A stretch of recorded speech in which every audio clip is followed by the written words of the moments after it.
नमस्कार। डीडी हिमाचल के सभी दर्शकों का स्वागत है हमारे आज के कार्यक्रम नमस्ते हिमाचल में। और हमारा आज का विषय है जीवन में गुरु की महिमा और सावन में शिव पूजा का महत्व। इसी विषय पर हमसे आज बात करने आए हैं अंतर्राष्ट्रीय स्तर पर ख्याति प्राप्त पा चुके हमारे आचार्य श्री हरि जी महाराज। जब हम एक बच्चे की बात करते हैं तो बचपन में उसके माता पिता ही उसके गुरु होते हैं। जब वो स्कूल जाता है तो टीचर्स उसके गुरु होते हैं, और हमें जब आगे बढ़ना होता है जीवन में तो हम एक गुरु का सहारा लेके सफलता की ओर बढ़ते हैं। तो इसी विषय पर हम आचार्य जी से बात करेंगे। आपका बहुत बहुत स्वागत है आचार्य जी। राधे राधे। मैं सबसे पहले आपसे जानना चाहूँगी कि आपकी प्रारंभिक शिक्षा कहाँ से हुई और आपका जन्म कहाँ हुआ? हमारा जन्म हिमाचल के एक छोटे से गांव में, जो कि तहसील अर्की और मटेरनी पंचायत के अंतर्गत में आता है। हमारे गांव का नाम है कुराहू। तो वहाँ कुराहू के साथ ही शेली एक जगह है जहाँ पर हमारी प्रारंभिक शिक्षा हुई। उसके बाद मटेरनी से हमने हाई स्कूल की शिक्षा पूरी की, और उसके बाद फिर आध्यात्मिक शिक्षा का जो प्रारंभ हुआ वो श्री माता नैना देवी जी के यहाँ से संस्कृत कॉलेज नैना देवी जी से हमने शास्त्री प्रारंभ की। और उसके बाद फिर शास्त्री करने के बाद हम श्री लाल बहादुर शास्त्री विद्यापीठ दिल्ली कटवारिया सराय में वहाँ आचार्य करने के लिए गए, और वहीं से ही फिर आध्यात्मिक शिक्षा आगे बढ़ती गई। और ठाकुर जी की कृपा से आज उन्हीं के ही मार्ग पर चले हुए हैं। जी, मैं आपसे जानना चाहूँगी आचार्य जी, जैसे पूर्णमासी का व्रत था अभी, क्या महत्व है इस व्रत का? क्यों मनाते हैं इस पर्व को इतनी धूमधाम से?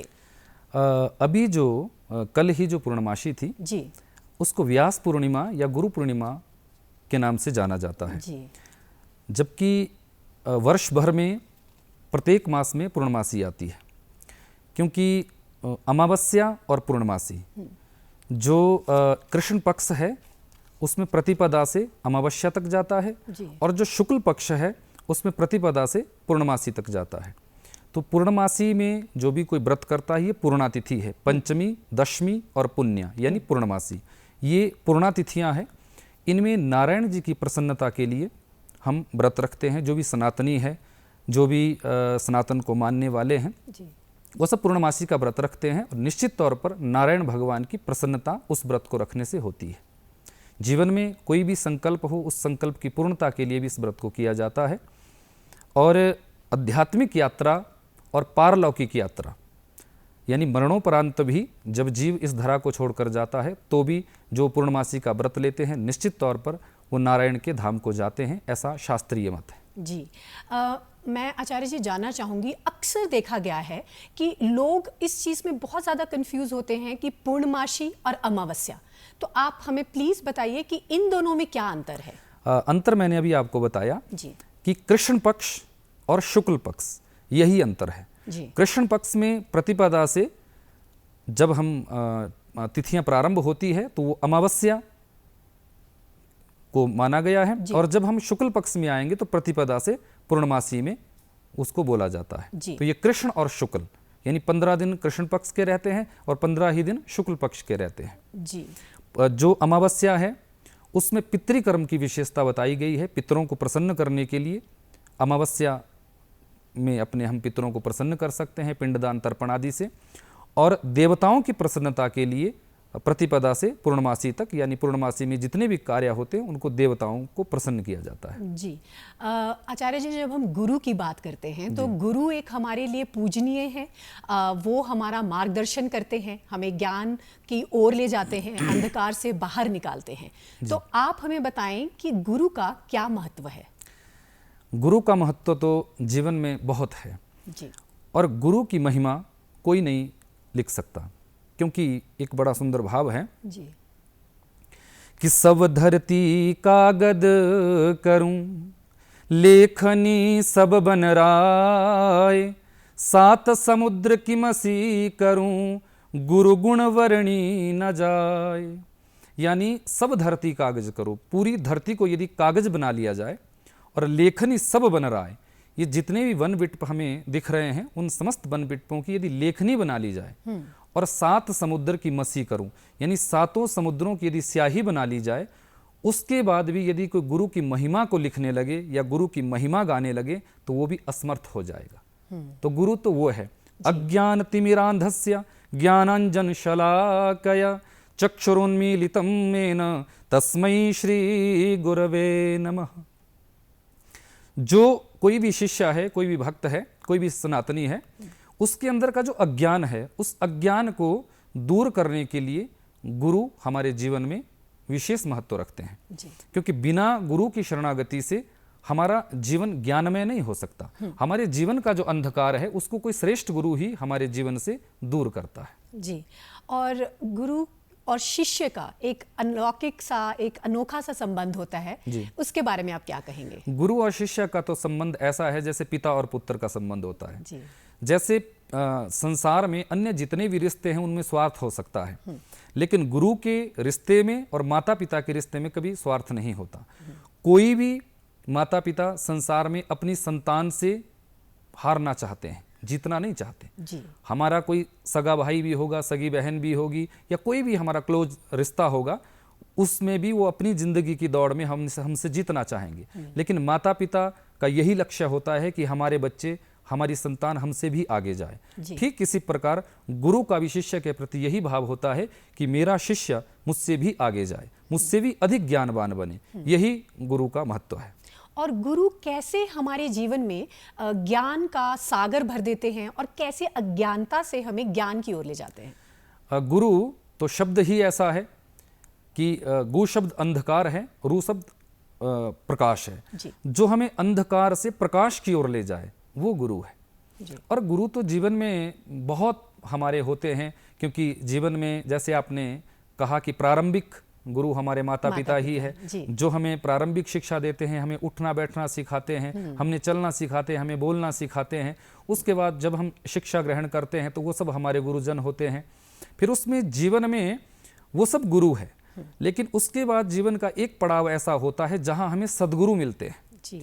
सद्गुरु जो हमें दीक्षित करते हैं, जो हमारे कानों में मंत्र देते हैं, जो हमारी वैदिक विधा है, जो हमारी वैदिक परंपरा है, जो हमारी पौराणिक परंपरा है, उसके अनुसार फिर वो सद्गुरु जब मिलते हैं वो कृपा से ही मिलते हैं। जी। जब उनकी कृपा होगी, जब ईश्वरीय संरचना का विधान जागृत होगा और हमारे जन्म जन्मांतरों के पुण्य जागृत होंगे, तब जाके उन सद्गुरु की हमारे जीवन में कृपा होगी और वो हमें किसी ना किसी माध्यम से मिलेंगे।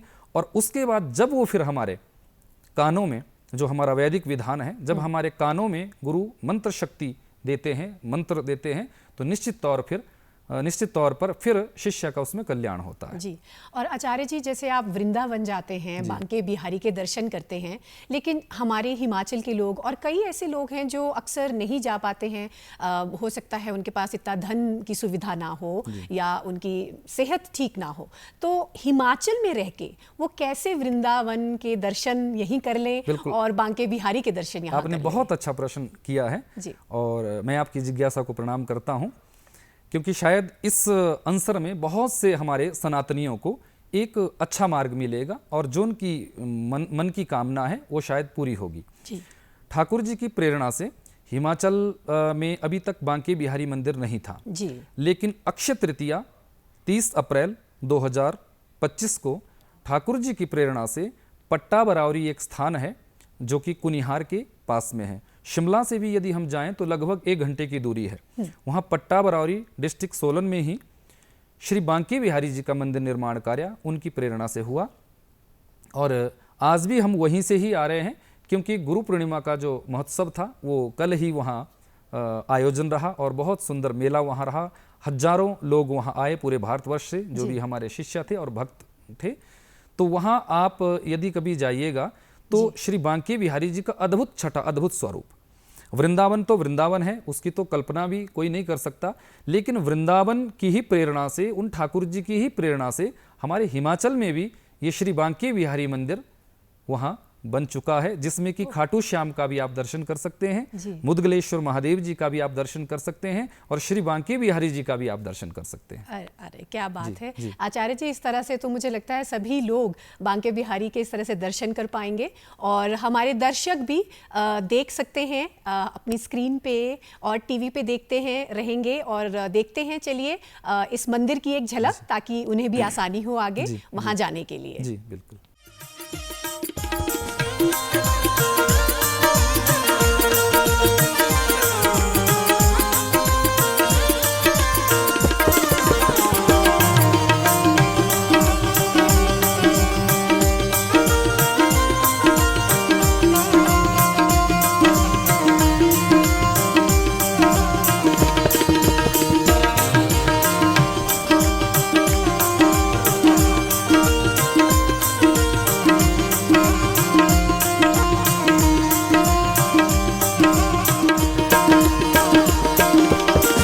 जमुना के तट पर वंशी के वट पर, जमुना के तट पर वंशी के वट पर, जमुना के तट पर वंशी के वट पर, जमुना के तट पर वंशी के वट पर, सुंदर मुरली बजे सखी रे,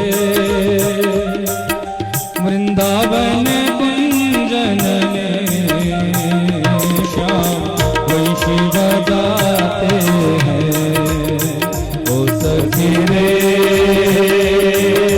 वृंदावन कुंजन में श्याम वंशी बजाते हैं।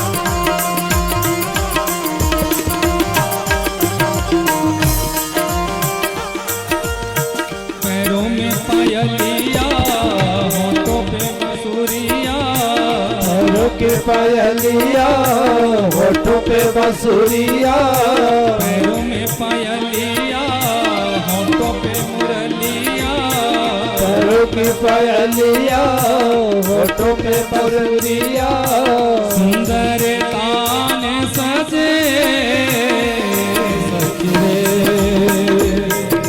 वृंदावन कुंजन में श्याम वंशी बजाते हैं।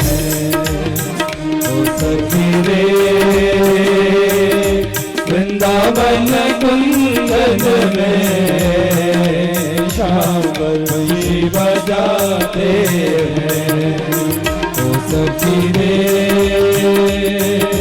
वृंदावन कुंजन में श्याम वंशी बजाते हैं। ओ सखी रे, वृंदावन कुंजन में श्याम वंशी बजाते हैं। आचार्य जी, मैं आपसे जानना चाहूँगी कि जैसे आप श्रीमद् भगवत गीता हो गया, श्री शिव महापुराण, श्री राम कथा, इन सब का प्रवचन करते हैं, कथाएं सुनाते हैं, तो मनुष्य जीवन में इसका क्या महत्व है और किस तरह से ये हमें धर्म से जोड़ता है? जी, वो मैं आपको बताना चाहूँगा। श्रीमद् भगवत गीता और श्रीमद् भागवत, जी। इन दोनों में अंतर है। जी। श्रीमद् भगवत गीता वो है जिसको कुरुक्षेत्र के मैदान में भगवान श्री कृष्ण ने अर्जुन को संबोधन दिया था, और श्रीमद् भागवत की जो कथा है वो 18 पुराणों में वेद व्यास जी ने सम्याप्रास नामक कुटिया, जब आप बद्री विशाल का दर्शन करेंगे, 4 धामों में जो हमारे बद्री विशाल धाम है, वहीं पर सरस्वती नदी के किनारे वेद व्यास जी की ये श्रीमद् भागवत जो है सबसे बाद में वेद व्यास जी ने लिखा। तो वो श्रीमद् भागवत की कथा निश्चित तौर पर जीव मात्र को मुक्त करने वाली है, जिसमें कि 12 स्कंद है और 18,000 श्लोक हैं। जी। और सर्वप्रथम 4 मंत्रों में ही, 4 श्लोकों में ही नारायण महाप्रभु ने ये ब्रह्मा जी को दिए थे, और उन्हीं 4 मंत्रों के आधार पर ब्रह्मा जी ने वही 4 मंत्र अपने पुत्र नारद जी को दिए, और नारद जी ने वही 4 मंत्र अपने वेदव्यास जी को दिए। वेदव्यास जी ने उन्हीं 4 मंत्रों के आधार पर 18,000 मंत्रों वाले श्रीमद् भागवत की संरचना की, जो आज जन जन में प्रचलित है। जी। और आचार्य जी, अगर मनुष्य को अपने जीवन में एक अच्छा गुरु चुनना हो तो वो कैसे चुने? इसके लिए तो भाव ऐसा है कि एक उक्ति है, एक दोहा मान लीजिए, भाव मान लीजिए कि पानी पीजे छानी के, गुरु बनाई जानी के।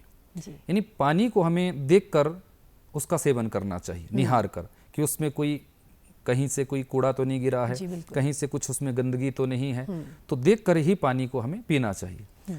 और जीवन में जब हम किसी को सद्गुरु बनाते हैं तो उस सद्गुरु के विषय में जानकर कि वो सद्गुरु कैसे हैं, उनका मनोभाव कैसा है, उनका आध्यात्मिक पक्ष कैसा है, वो शिष्य के प्रति कैसी भावना रखते हैं, और समाज के प्रति उनका कैसा दृष्टिकोण है, तो ये सब बातें हम देखकर कि तब हम किसी सद्गुरु को चुनें। जी।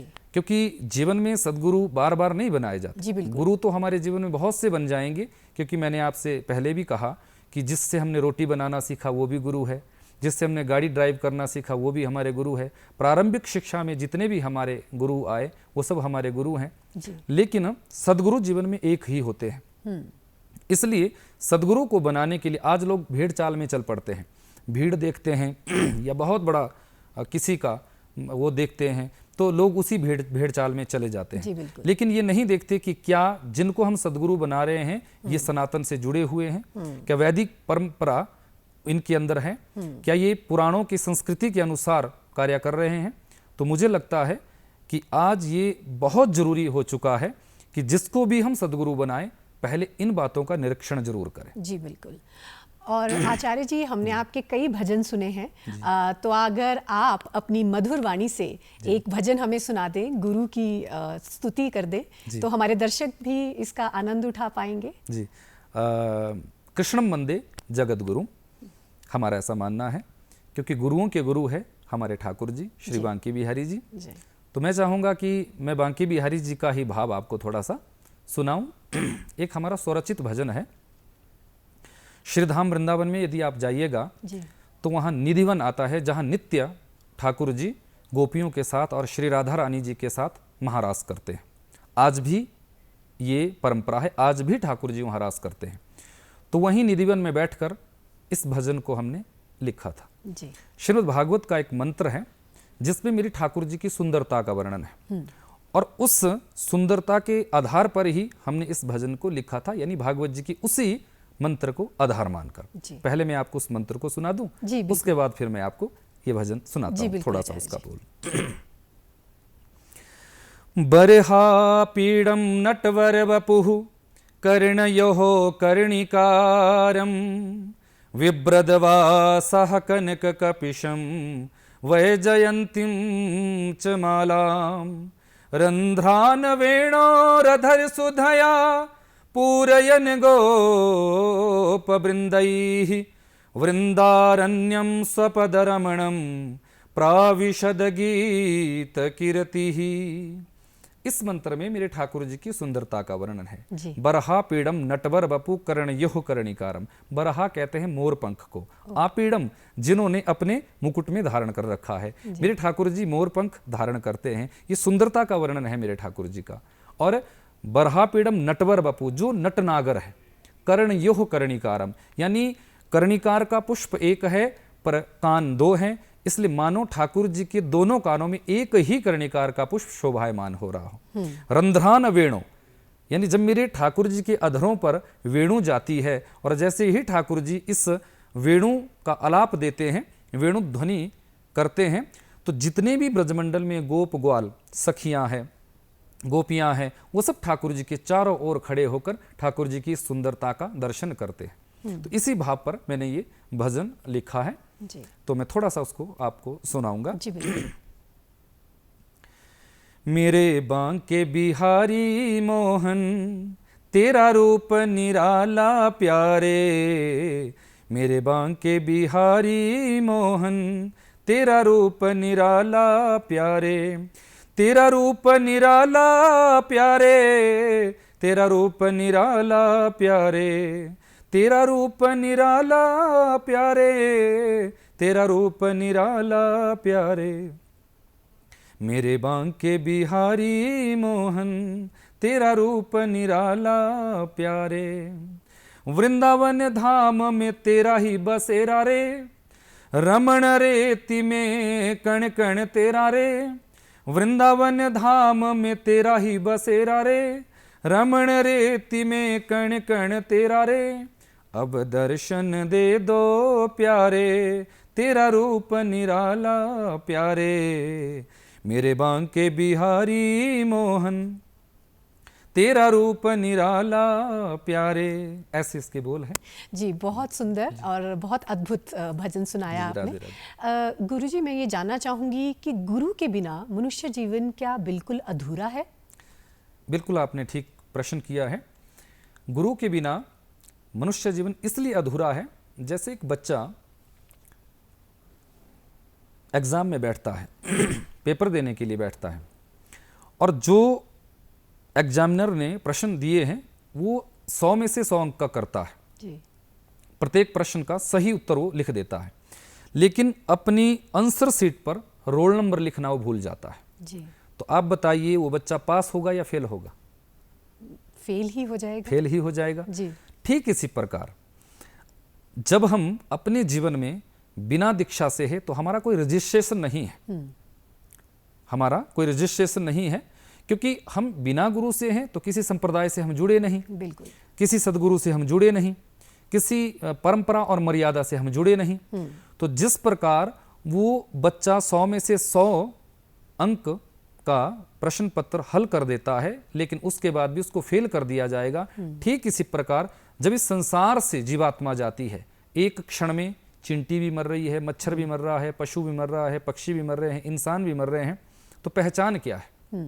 तो हमारी पहचान है सदगुरु से जब हम दीक्षित होते हैं, वो हमारे जीवन की पहचान है। जब कोई माता पिता अपने बच्चों को लेने के लिए स्कूल जाते हैं, तो बच्चे जब अंदर से स्कूल के गेट से बाहर निकलते हैं तो एक ही ड्रेस कोड होता है, एक ही ड्रेस सबका होता है, एक जैसे ही छोटे बच्चे एक जैसे ही दिखते हैं, हजारों बच्चे अंदर से आते हैं, लेकिन प्रत्येक माता पिता की नज़र अपने ही बच्चे पर रहती है और प्रत्येक बच्चे की नज़र अपने माता पिता पर ही रहेगी। बच्चा अपने माँ बाप को ही देखेगा, अपने पेरेंट्स को ही ढूंढेगा और पेरेंट्स अपने बच्चों को ही ढूंढेंगे। ये एक पहचान है। ठीक इसी प्रकार जब इस धराधाम को छोड़कर कोई भी जीवात्मा जाती है, कोई भी जीव जाते, हम जाएंगे, आप जाएंगे या कोई भी जाएगा, तो हमारी पहचान क्या है? तो हमारी पहचान है सदगुरु से दीक्षित होना। वो हमारी एक पहचान है। हम किसी संप्रदाय से जुड़े हुए हैं। ये जो तिलक आप देख रहे हैं, ये तिलक हमने ऐसे तो नहीं कि मर्जी से लगा दिया, तो ये तिलक एक संप्रदाय की पहचान है हमारी। ये हमारा एक चिन्हित करता है हमें अपने ईश्वर तक पहुंचने के लिए। देवम भूत्वा देवम यजेत, ऐसा शास्त्रों में आया है कि देवता की तरह बनकर देवता का यजन करना चाहिए। तो जैसे हमारे आराध्या श्री राधा रानी ठाकुर जी हैं, तो हम युगल छवि को ही अपने जीवन में उन्हीं को आराध्या मानते हैं। तो जो भी हमसे भक्त परिकर जुड़ते हैं या जो भी दीक्षा ग्रहण करते हैं किसी से भी, तो वो गुरु अपने ही संप्रदाय से उसको दीक्षित करेगा। और जब हम दीक्षित होते हैं तो निश्चित तौर पर हमारा जो इस संसार का जो मार्ग है वो प्रशस्त होता है और भक्ति मार्ग प्रशस्त होता है। और जीवन में सदगुरु के द्वारा बताए गए मार्ग पर जब शिष्य चलता है तो एक ना एक दिन समय जीवन में ऐसा आएगा कि जब वो शिष्य परमात्मा तक पहुंच जाएगा, इष्ट तक पहुंच जाएगा। जी। और आचार्य जी हमें ये बताइए कि अगर मनुष्य अपना एक गुरु चुनते हैं तो उनका क्या कर्तव्य है गुरु के लिए? शिष्य का कर्तव्य जैसे एक बच्चे का कर्तव्य माता पिता के लिए होता है जी। कि जीवतो वाक्य कारणात्, शास्त्रों में आया है कि जब तक माता पिता जीवित है तब तक पुत्र का धर्म है, संतान का धर्म है अपने माता पिता के वचनों का आदर सम्मान करना, पालन करना। ऐसे ही शिष्य का भी कर्तव्य है गुरुर वाक्यम सदा सत्यम, यानी गुरु का वचन कभी मिथ्या नहीं हो सकता। मातु पितु गुरु प्रभु के वाणी, रामचरितमानस में गोस्वामी तुलसीदास जी ने एक चौपाई लिखी, माता पिता, गुरु और हमारे इष्ट। जी। ठीक है, इन चारों की वाणी कभी मिथ्या नहीं हो सकती, और इन चारों की वाणी का जो आदर करते हैं, सत्कार करते हैं, और इन चारों की वाणी को जो मानते हैं, मुझे लगता है कि संसार में कोई भी कामयाबी ऐसी नहीं है जो उनका कदम ना चूमे।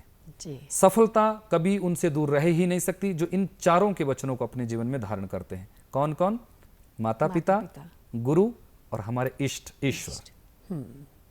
तो ये शिष्य का सबसे बड़ा धर्म है। जी। गुरु के वचनों का पालन करें, गुरु की सेवा करें, गुरु निंदा कभी ना सुने, और गुरु के द्वारा बताए गए मार्ग का ही अनुसरण करें। निश्चित तौर पर उनको अपने इष्ट की प्राप्ति होगी ही होगी। जी। आचार्य जी, आपने इतनी कथाएं सुनाई हैं, आप हमें बताएं आपने कब से ये कथाएं सुनानी शुरू की थी, कब से प्रारंभ किया ये सब, और आज तक आप कितनी कथाएं सुना चुके हैं? 2004 में हमने पहली कथा प्रारंभ की थी, ठाकुर जी की कृपा से, माता पिता के आशीर्वाद से, सदगुरु के आशीर्वाद से। जी। और अभी 2025 चल रहा है। कल हमने जो कथा विश्राम श्री बांके बिहारी धाम पट्टा बरौरी में जो विश्राम की, वो हमारे जीवन की 615वीं कथा हमने कल वहाँ विश्राम की है। क्या बात है। जिसमें कि शिव महापुराण भी किए हैं, स्कंद महापुराण जो पुराणों में सबसे बड़ा पुराण है, 18 पुराणों में सबसे बड़ा जो पुराण है वो स्कंद महापुराण है। उसका लगभग 41 से 45 दिन में उसका पारायण पूरा किया जाता है। जी। तो सबसे श्लोकों की संख्या में सबसे बृहद पुराण है। तो उस पुराण को करने का भी हमें 3 बार सौभाग्य प्राप्त हो चुका है। क्या बात है। तो लेकिन उनको चरणों में किया जाता है। तो स्कंद महापुराण भी हमने किया, और शिव महापुराण भी बहुधा किए, राम कथा और विष्णु पुराण, ब्रह्म पुराण, अग्नि पुराण, वायु पुराण और श्रीमद् भागवत, ये तो है ही है। जी जी। तो ऐसे ऐसे आदि आदि पुराणों का ठाकुर जी की कृपा से हमें सौभाग्य प्राप्त हो चुका है। जी। और उसमें अभी मैंने आपको बताया कि 615वीं कथा हम कल विश्राम करके आए। जी। आचार्य जी, आप हमें ये बताएं कि इस मार्ग पे आगे बढ़ने के लिए आपकी प्रेरणा के स्रोत कौन है? हाँ, बहुत अच्छा आपने पूछा। इस मार्ग में आगे बढ़ने के लिए हमारी पूज्य माताश्री और हमारे पूज्य पिताश्री ही हैं। जी। क्योंकि सबसे पहले हमारे पूज्य पिताश्री ने ही हमें इस मार्ग में चलने के लिए प्रेरणा दी थी। जी। और उन्हीं की प्रेरणा सूत्रों पर हम चले, और आज हमारे पूज्य पिताश्री, मुझे लगता है कि हम जो कुछ भी हैं, जिस भी स्तर पर आज हम हैं, तो उसमें सबसे बड़ा जो आशीर्वाद है, योगदान है, आप कुछ भी समझ लीजिए, वो हमारे पूज्य माताश्री और पिताश्री का ही है। क्या बात है। आचार्य जी, मैंने आपका एक भजन सुना है जो बहुत ही खूबसूरत है, ओ सखी रे। तो अगर आप उस भजन को थोड़ा गुनगुना दें तो हमारे दर्शक भी आनंद उठा पाएंगे इस भजन का। जी बिल्कुल, बिल्कुल। जी। ओ सखी रे वृंदावन कुंजन में श्याम वंशी बजाते हैं। ओ सखी रे वृंदावन कुंजन में श्याम वंशी बजाते हैं।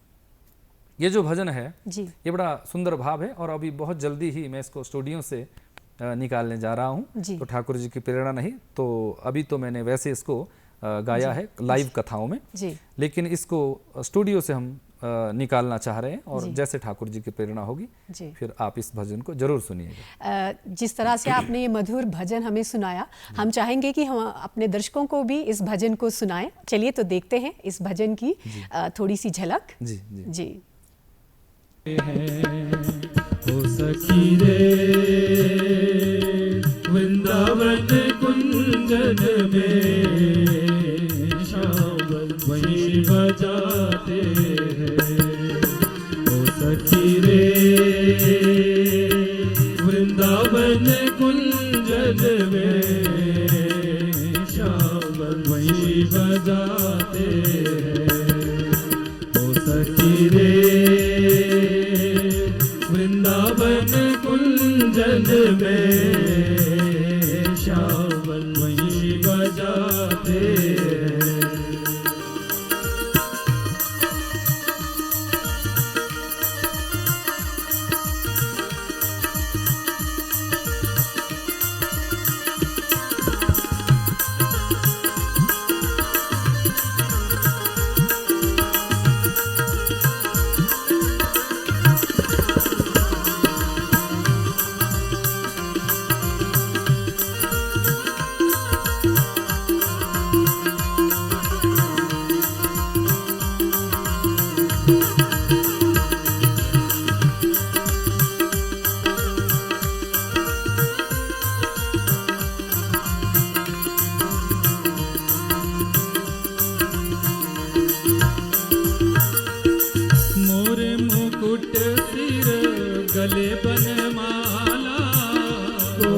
मुकुट सिर गले बनमाला मोर मुकुट सिर गले बनमाला मोर मुकुट सिर गले बनमाला कानन कुंडल सजे सखी रे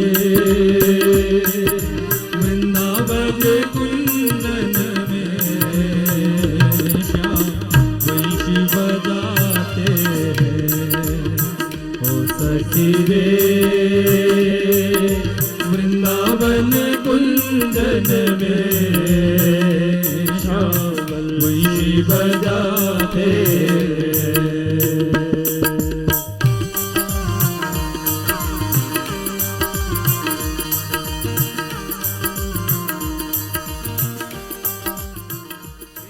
आचार्य जी, ये आपका बहुत ही एक खूबसूरत भजन हम सभी ने सुना। धन्यवाद। मैं आपको बताना चाहूँगी, और आप तो जानते ही हैं, जैसे कि आज से सावन का महीना शुरू हो रहा है, तो आप हमें बताएं कि शिव पूजा का क्या महत्व है इस सावन के महीने में। सावन के महीने में शंकर जी की पूजा का बहुत विशेष महत्व है, क्योंकि इस महीने में जो भी व्रत लेता है या फिर सावन का सोमवार जैसे 14 तारीख से आ रहा है जी, तो सावन के सोमवार का व्रत जो रखता है, क्योंकि सोमवार में शंकर जी की पूजा का विधान बताया है, जी, तो सोमवार को जैसे सावन के सोमवारों में जो शंकर जी की पूजा करता है या पूरे सावन मास में शंकर जी की पूजा करता है, निश्चित तौर पर उसके जीवन में शंकर जी की प्रसन्नता होती है और उसके जीवन में जो भी उसकी कामना होती है, जो उसका मनोरथ होता है, मेरे महादेव उस मनोरथ को सिद्ध करते हैं, पूर्ण करते हैं। जी, और आप हमें बताएंगे कि इस महीने में खासकर शिव की पूजा कैसे की जाती है। हाँ, बिल्कुल सही आपने पूछा।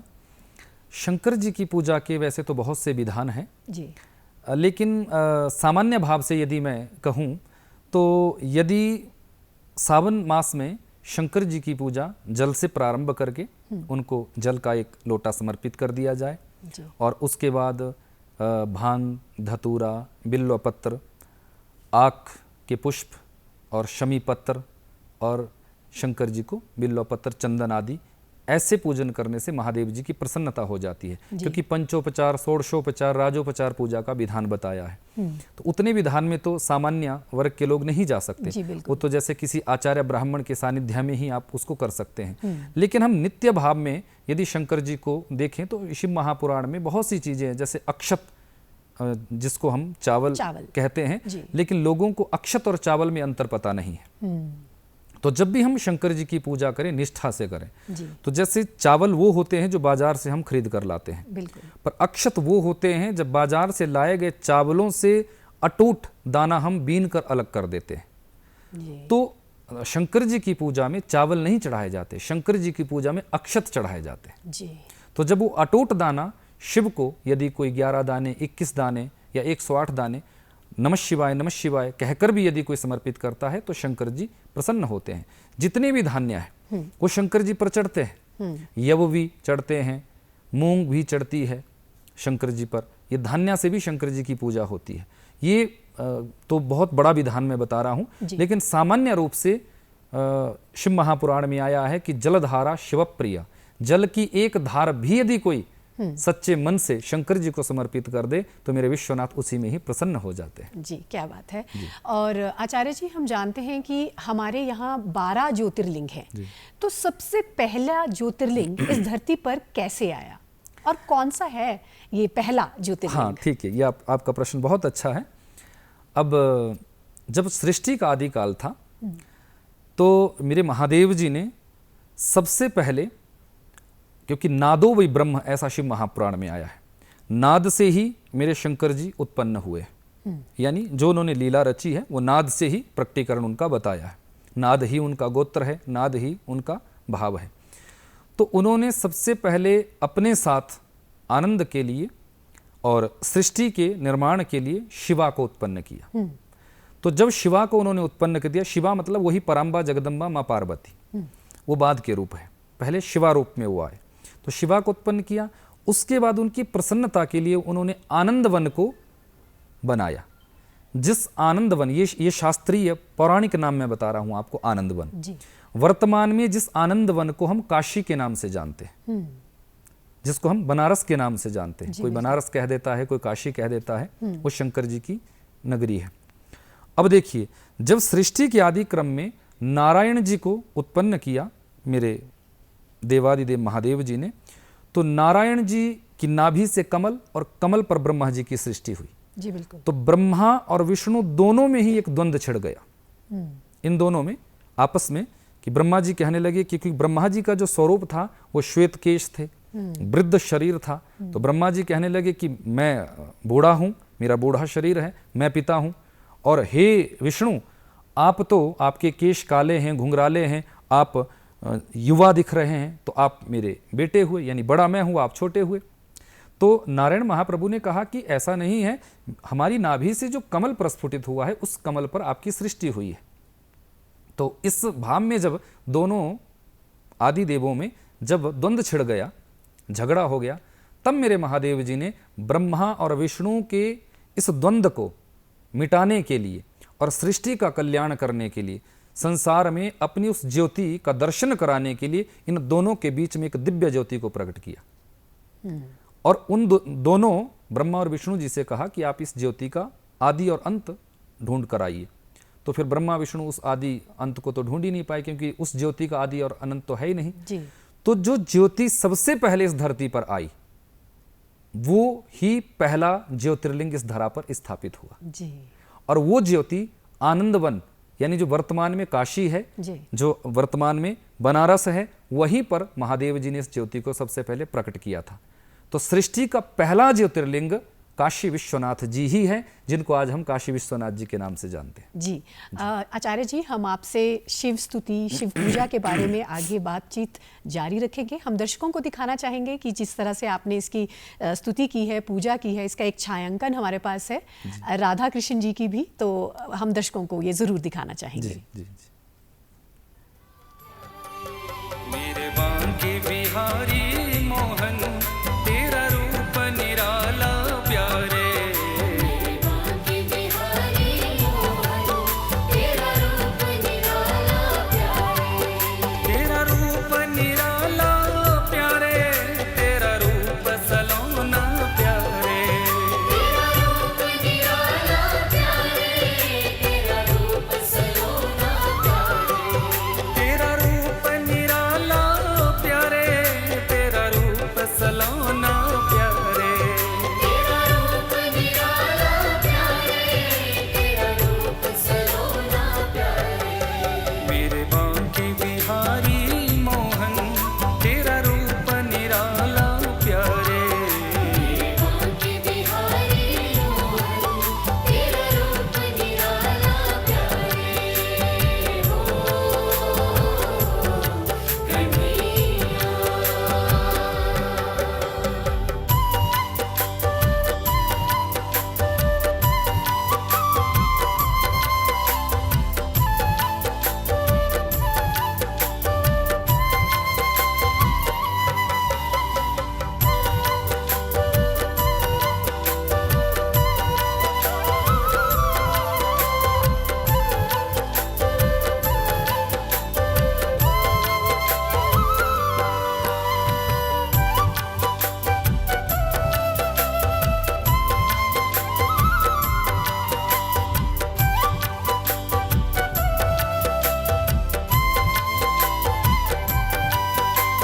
वृंदावन धाम में तेरा ही बसेरा रे। रमण रेतिका कण कण तेरा रे। वृंदावन धाम में रमण रेतिका।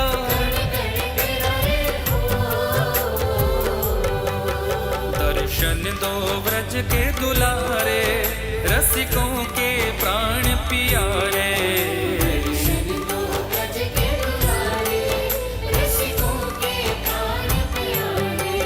मेरे बांके बिहारी मोहन, तेरा रूप निराला प्यारे। मेरे बांके बिहारी मोहन, तेरा रूप निराला प्यारे। हो कन्हैया।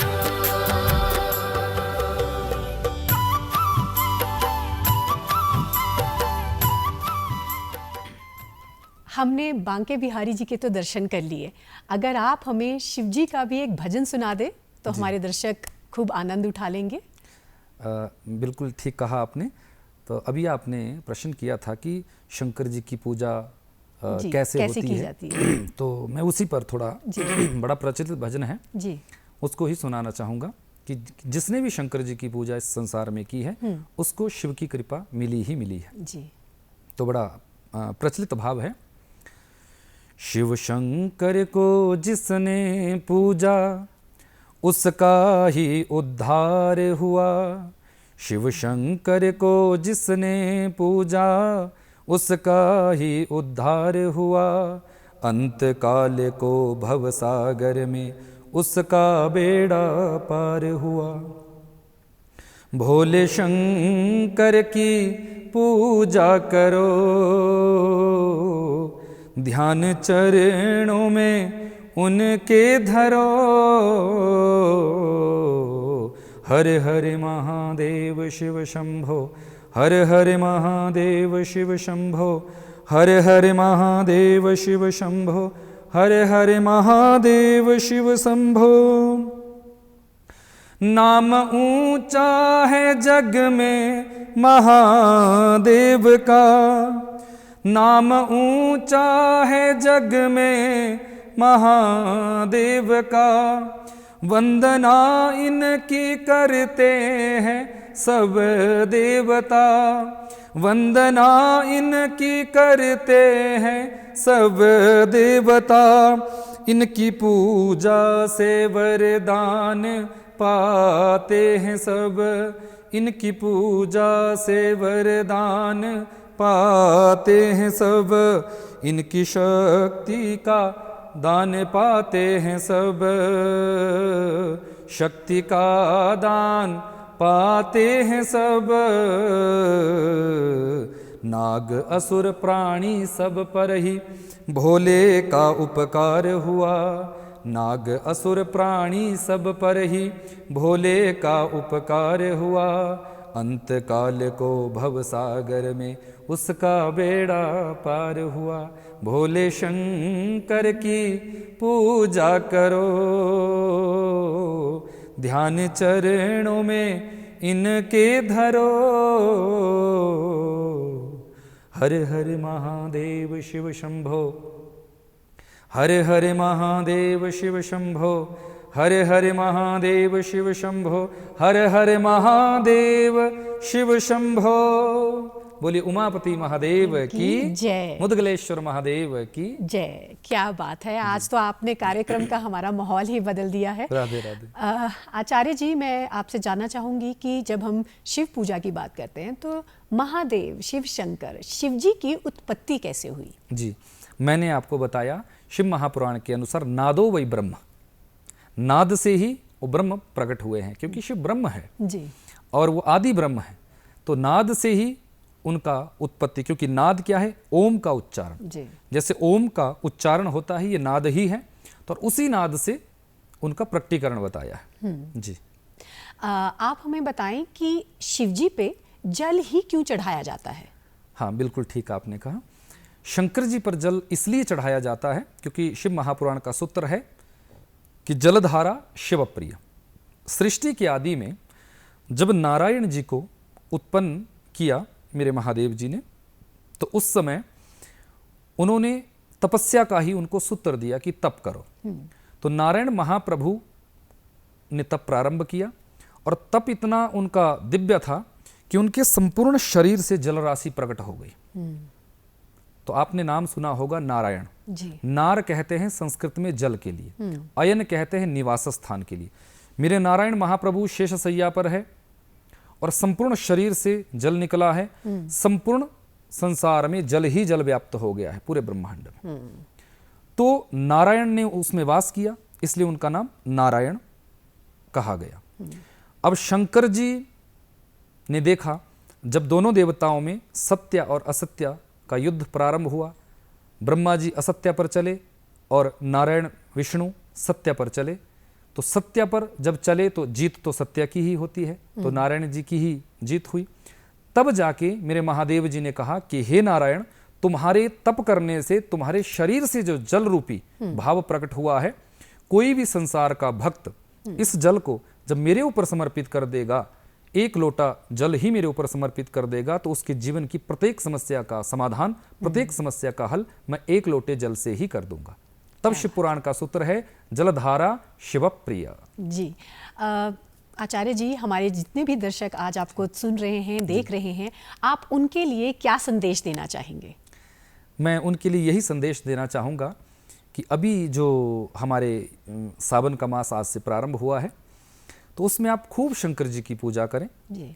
अपने माता पिता का सम्मान करें, और शंकर जी को जो ये हम सामग्री चढ़ाते हैं, बहुत से लोग बिल्व पत्र चढ़ाते हैं, दुर्वा चढ़ाते हैं, शमी पत्र चढ़ाते हैं, लेकिन बहुत से लोगों को ये पता नहीं है कि इनको चढ़ाया कैसे जाता है, इनके चढ़ाने का विधान क्या है।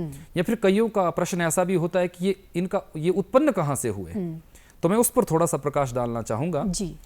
तो आदि काल में जैसे शंकर जी ने जब सृष्टि क्रम व्यवस्थित हो रहा था, ब्रह्मा जी ने अपने शरीर से 2 वृक्षों को उत्पन्न किया, जिन दोनों वृक्षों का नाम एक ही पड़ा, जिनको नाम दिया गया चंदन। एक लाल चंदन, एक श्वेत चंदन। ब्रह्मा जी ने श्वेत चंदन को नारायण जी को दे दिया और लाल चंदन शंकर जी को समर्पित कर दिया।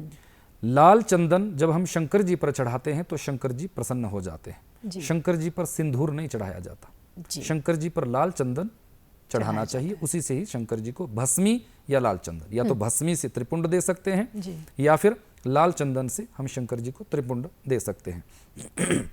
और नारायण जी को जब हम चंदन चढ़ाएं, वो श्वेत चंदन, तो वो श्वेत चंदन में हरिद्रा या केशर ये जरूर मिश्रित करें।